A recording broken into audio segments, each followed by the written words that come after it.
I was scrolling through my phone trying to delete some shit because my phone's doing that bullshit because it's old.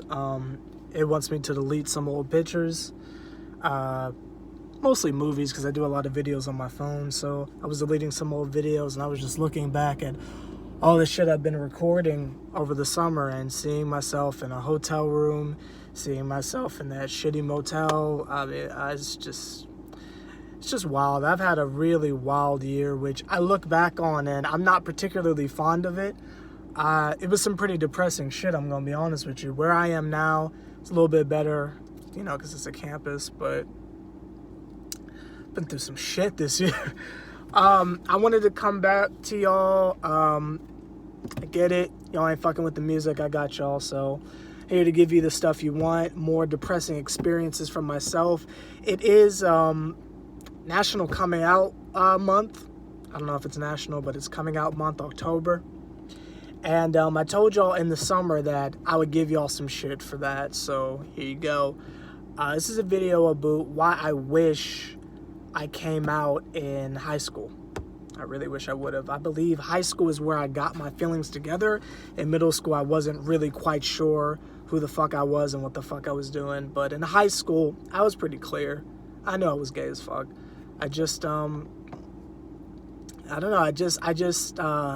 And we talked about this in my coming out video. I just had this idea that I was going to be letting people down, which is weird to think about now because I'm like 100%, like this year I've 100% been myself unapologetically. So it's weird to think back on a time period where I would think that being openly gay was disappointing someone. I had this weird idea, which I guess was maybe indoctrinated into me. I don't know. But that me being a different person would just be written off as, oh, he's not creative, he's not interesting, he's just gay. And that's why he's like that. I don't know why I had that mentality, but I always thought that the things that made me special, the things that made me interesting would be written off immediately because it's like, oh, he's just a gay kid. I don't know why I thought that, but that was just the mindset that I was in. I missed a lot of things. There were a lot of LGBT, and there was no Q+, it was just LGBT back then. There was a lot of groups and organizations and clubs or whatever that I could have been a part of that I wanted to go to. I don't know, I just didn't want people to know I was gay for some reason. This was in, let me think, this is my freshman and sophomore year. So this was 2008 and 2009, 2010. And that was that about 3-year period. My freshman and sophomore year. Some wild times, man. That was 10 fucking years ago. Jesus, I'm old. But yeah, I was like 16 back then, 15, 16. And I don't know, there was just a lot of stuff I didn't get to experience. There was a lot of people who were like hitting on me and shit that I never got a chance to see like what was good with that because I was in the closet. And not that I regret that or anything like that, because I'm in a pretty good place now. Again, I've been with my partner for 2 years now. So it's like, I'm happy that I am where I am and I went through the experiences I went through because it made me who I am today and it made me available for the shit that's been going on over the last few years. But I don't know. I just always think about if there was anything I could have done differently about my life. I think I would have been out, probably. My junior and senior year, I went to a Christian school where it was like in the rule book where it says you couldn't be gay. It's just fucking insane. But that was another thing that kept me in the closet for the remainder of high school. But those first 2 years, I was just in normal public school. I could have got that off. I don't know. I don't know why I didn't. I don't know if it was fear. I don't know. It's like society back then.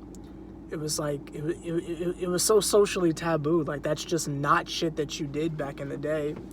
Nowadays, like, if you're a kid now, I mean, it's not the same for everyone. It's a very, very ignorant statement. Real quick alert here. It's a very ignorant statement. But nowadays, where I live anyway, you can be whatever the fuck you want.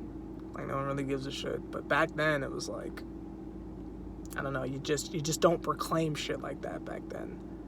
But part of me kind of wishes that I was out.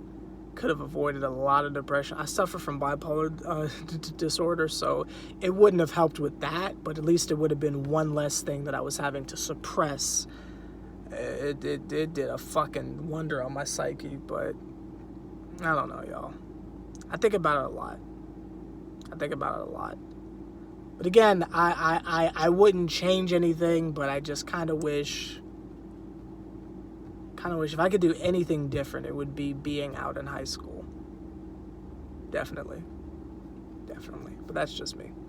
Let me know your thoughts down below. Are you in high school? Or are you a little kid or whatever? Are you an old-ass motherfucker like me in your mid-20s that are looking back fondly on your life? Let me know your thoughts down below. And it is still October, so it's coming out month. If you decide that it's safe and it'll be okay, come the fuck on out. But if it's not time yet, stay in the closet. It's all good. Take your time. It's no rush. No fucking rush whatsoever. Don't let people pressure you into that shit. Take as much time as you need if you're not ready yet. But if you're thinking about it and you're like, fuck it, I want to do it, do it. Fuck what anyone says, do it. But I don't know. Maybe I'm not giving the best advice here. This might be extremely problematic. I apologize if it is. But, anyway. I'll see y'all next week for another video. Let's talk about furries next week. You want to do that? Let's talk about furries. Next week, we're going to talk about furries. I'll see y'all then.